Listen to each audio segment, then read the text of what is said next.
Okay, Assalamualaikum and salam sejahtera. Nama saya Muhammad Amirul Faiz bin Jumali, merupakan student tahun akhir BSTM dan nombor matrik 191749. Okey, hari ini saya akan berkongsi sedikit ilmu mengenai undang-undang pemakanan, di mana di sebelah saya merupakan cousin saya. Sebelum tu sila perkenalkan diri anda. Okey, nama saya Haikal Muhatta. Okey, Haikal. Okey, Haikal. Okey, apa yang anda lihat di tangan saya sekarang ni merupakan satu produk, iaitu commercial produk, iaitu fishball. Fishball boleh nampak di sini, fishball, iaitu daripada brand Fusipim. Okey, kalau untuk pengetahuan anda, Fusipim ni merupakan salah satu company yang famous lah di kalangan fishball, sebab kebanyakan company-company tak banyak mengeluarkan fishball. Dan Fusipim ni merupakan company Cina. Okey. Okey, sebelum tu saya nak tanya Haikal, Haikal biasa ke makan fishball? Biasa, selalu dalam sup-sup. Biasa dalam sup kan. Sebab apa? Sebab biasanya makanan fishball ni merupakan makanan yang popular di kalangan Chinese. Betul. Lagipun asal usul fishball ni pun memang daripada Chinese lah. Sebab tu kebanyakannya company memang company Cina yang akan mengeluarkan food product untuk fishball. Okey.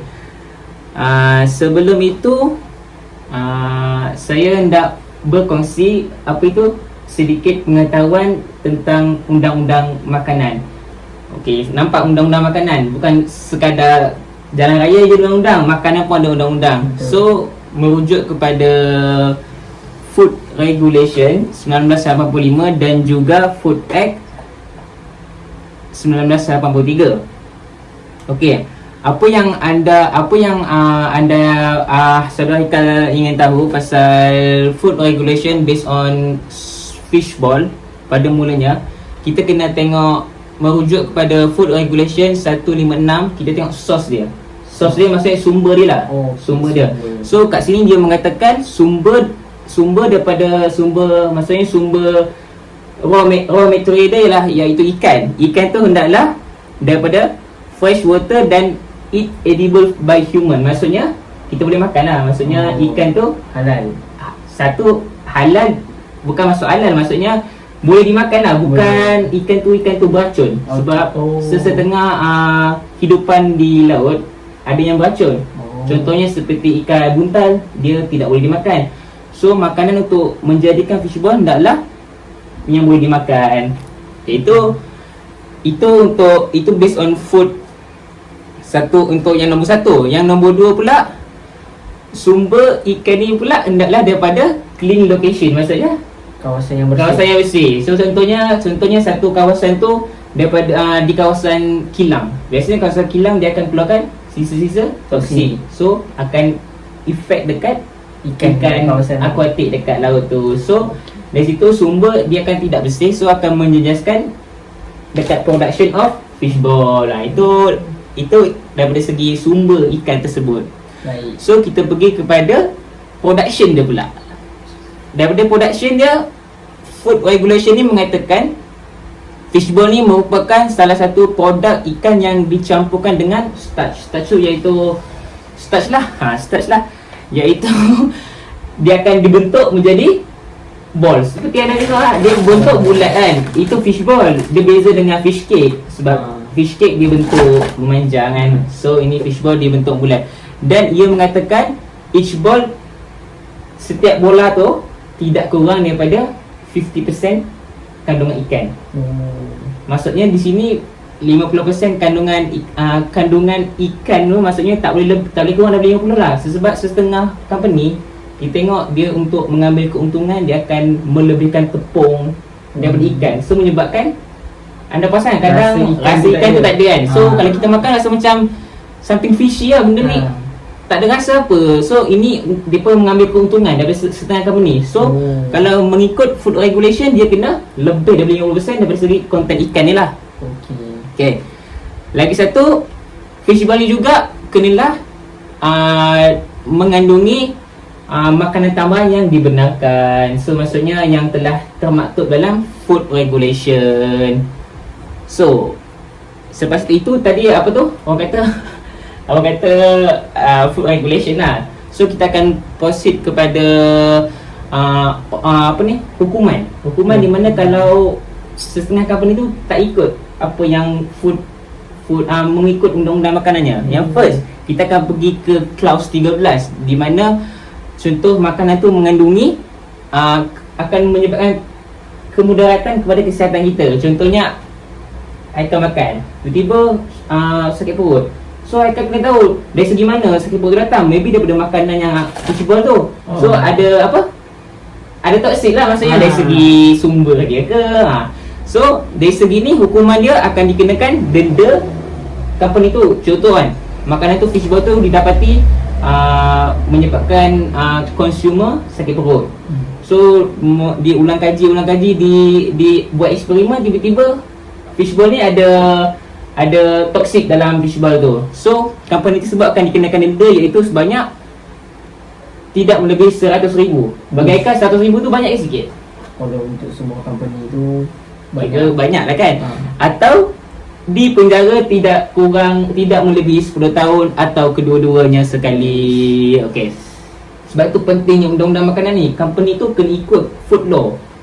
Dia tak boleh sesuka hati je buat makanan ikut okey, company aku nak buat sekian tak boleh. Dia kena based on food law and food regulation lah. Food regulation, yes. Kena ikut yang ditetapkan betul. Semacam undang-undang apa orang kata? Jalan raya lah. Kalau langgar lampu isyarat kena denda. Samalah dengan undang-undang makanan.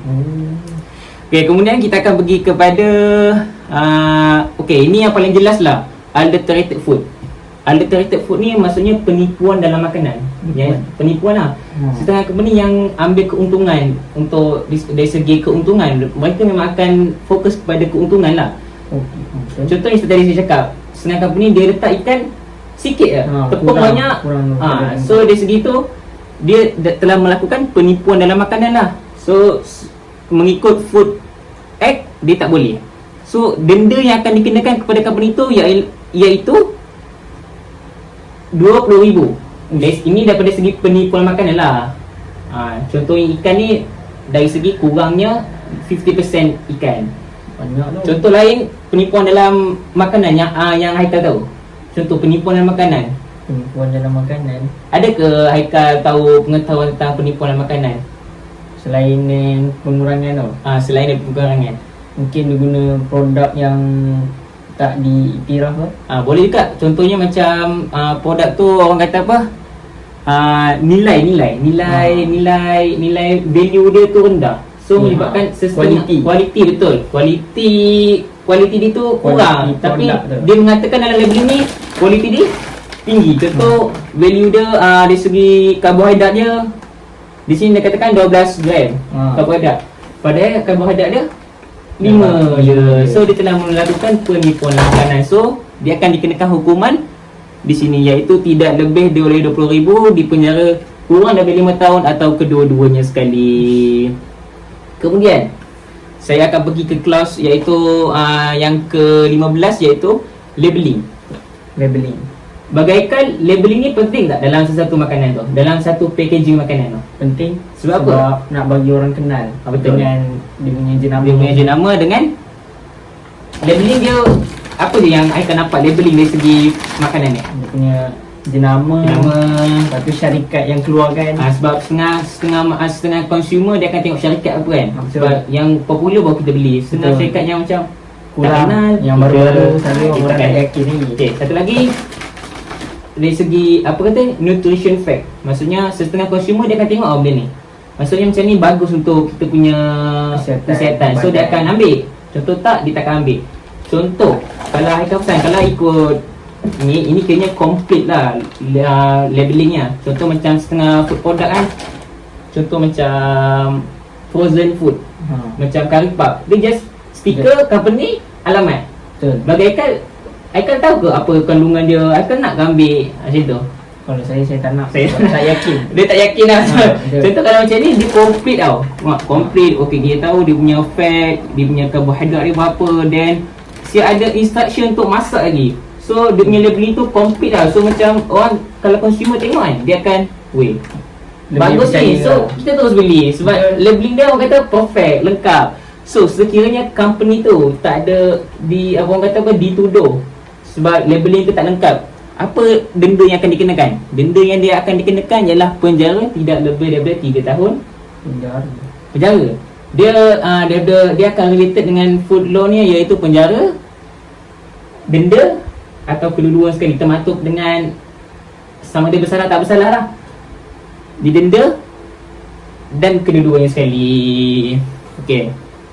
Faham. So setakat tu itu je lah orang kata general knowledge untuk undang-undang makanan. Sebab kita tak boleh je main makan je produk tu. Kita kena ambil tahu pasal makanan tu. Sebab setengah makanan tu akan efek kepada diri kita. So dari segi Aikal, ada apa-apa kata-kata ke selepas mendengar saya punya sharing tadi? Saya rasa lepas ni kita kalau nak beli sesuatu produk atau satu makanan tu, kita kena lebih teliti. Betul, teliti tu penting. Sebab benda tu penting lah, sebab dia related dengan kita punya kesihatan. Betul. Okay, mungkin setakat itu saja perkongsian saya tentang undang-undang makanan. Terima kasih saudara Haikal kerana mendengar perkongsian saya pada hari ini. Dan itu saja, sekian, terima kasih.